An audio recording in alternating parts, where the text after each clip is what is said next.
दोस्तों, हमारे हिंदू धर्म में किसी स्त्री को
कढ़ाई में देखकर मछली की आंखें को भेद देगा, उसी की गले में माला डालकर द्रौपदी का विवाह करवाएगा।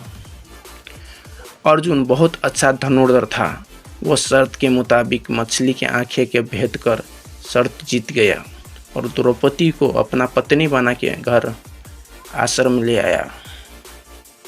दोस्तों, आपके मन में ये सवाल आया होगा कि जब विवाह अर्जुन के साथ हुआ तब पांचों भाइयों का कैसे बन गए द्रौपदी पत्नी। आइए जानते हैं इस वीडियो में। जब पांचों पांडव आश्रम में पहुँचे तब कुंती खाना बना रही थी। अर्जुन ने दरवाजे पर ही खड़े होकर अपनी माता कुंती से कहा, माँ देखो हम आपके लिए क्या लाई हैं।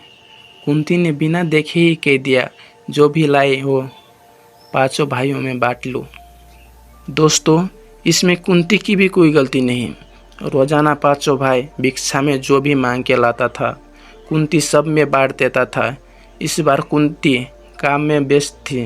उन्होंने बिना देखे ही कह दिया कि जो भी लाई हो हमेशा की तरह सभी भाइयों में बांट लो। जब कुंती ने देखा कि अर्जुन उसके लिए बहू लाया है तब जो वचन उसने अनजाने में कहा उस पर वो चिंता में पड़ गया। कुंती ने अपने पुत्र युधिष्ठिर को कहा कि ऐसा उपाय बताओ जिससे द्रौपदी का अनर्थ ना हो और मेरा वचन का भी मान रह जाए। जब इसका कोई उपाय ना निकला तब पांडव द्रौपदी से विवाह करने के लिए मान गए। जब द्रौपदी का पिता द्रुपद को यह बात पता चली तब वो चिंतित हो गए।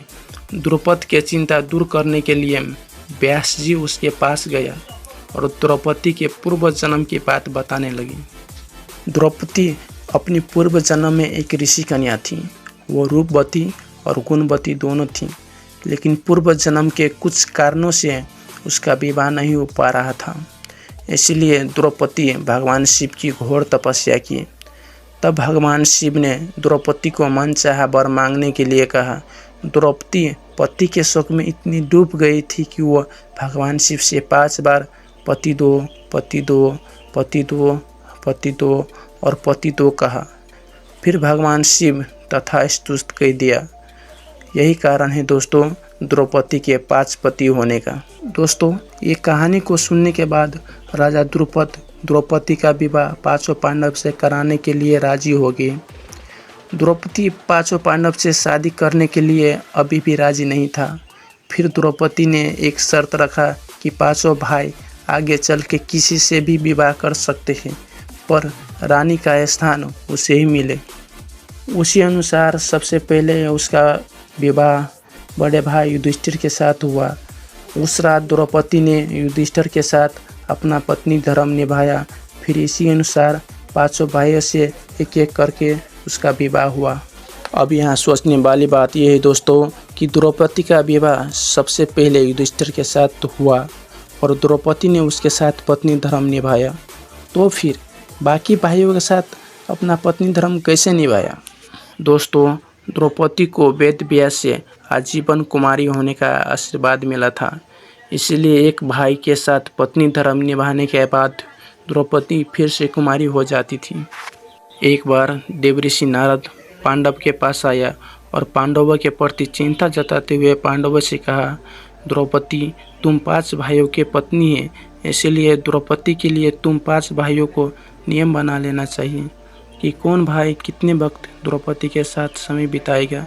फिर युधिष्ठिर ने नियम बनाया कि द्रौपदी हर साल किसी एक के साथ रहेगी। इसी तरह दोस्तों द्रौपदी एक साल करके पांडवों के साथ रहने लगी। आज के लिए इतना ही दोस्तों, चैनल को सब्सक्राइब कर देना। बस, धन्यवाद।